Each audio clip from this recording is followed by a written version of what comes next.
How's it going, guys? Matt from the Darkness here. I want to react to a little video and talk about my thoughts on this because I think I have it, and you probably know by the title, but let's take a look, shall we? A little bit of context. This is the streamer Asmongold and his friend McConnell talking about Vampire Survivors and how it's so much better than Diablo Immortal, basically. All right, let's have a listen. How is that possible? How is it possible for one guy in a fucking basement? The developer of this Vampire Survivors game, just one guy, probably not in a basement, but it's a metaphor, I guess, for a lone developer. Yeah. Okay? A lone developer with nothing or something like that. To develop a game this addictive, but a $1 billion company like Blizzard can't manage to make Torghast fun. How do you do that? Wait, did he say Torghast? I don't know what that is. I thought they were going to talk about Diablo Immortal, but the point stands. These people are being paid like 70, 80 grand a year and Probably more. working at Blizzard to come up with ideas that suck dick. Spinning.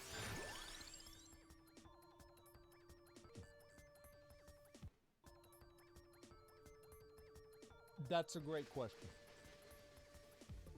That actually is a great question. I don't know. That's Well, I think I know. All right.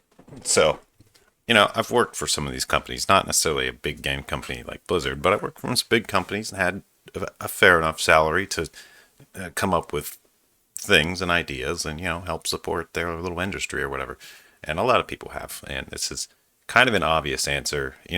Not everybody it might be harder to understand. Like, let's be fair and not to bash on anybody, but I don't think Asmongold and McConnell have ever worked in any big place where they kind of got to understand what the culture is like when you're working in a big office environment with a bunch of other people, and it becomes very bureaucratic. So that's part of the thing is the big bureaucratic element.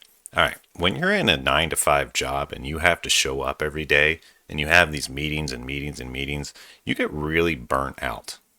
Basically, it's almost like this phenomenon with like the longer you work there, the more comfortable you get that you're not gonna get let go because you have all the seniority and things like that.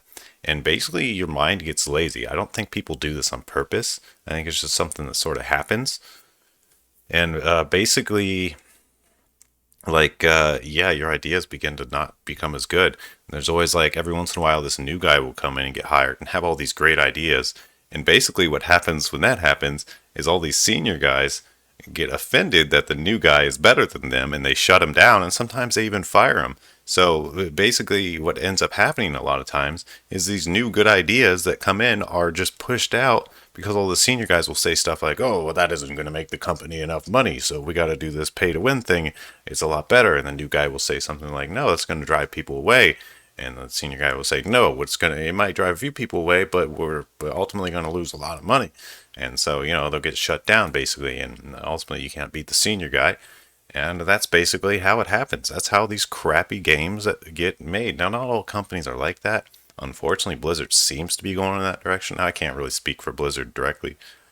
Maybe they'll recover. I don't know. It's not for me to decide or say. But that is, in my opinion, why stuff like this happens. However, this one lone guy in a basement, he's probably not in a basement, like I said, this developer, he probably was very passionate about this game, and just his whole thing is he probably just wanted to make it really fun and replayable.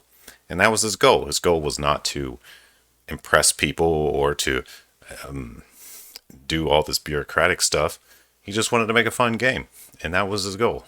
Blizzard, they might have that somewhere in their mind that they want to make a fun game, but at this point, they have to pay so many employees and so many, who knows what, legal fees, licensing fees, all kinds of stuff like that, art fees, and just hire more people. They got these huge bills they got to pay. So they're like required to make money or else the company goes under. While this guy making Vampire Survivors at no budget, he's not really required to make money. Like maybe he's like, maybe I'll get lucky and I'll be able to make enough to make a decent living. But he doesn't need millions or anything like that, like Blizzard does. So that's it. What do you guys think about this? Am I right? Am I wrong? Am I missing something? But yeah, I think that's almost entirely why this happens. All right, peace out. See you in the next one.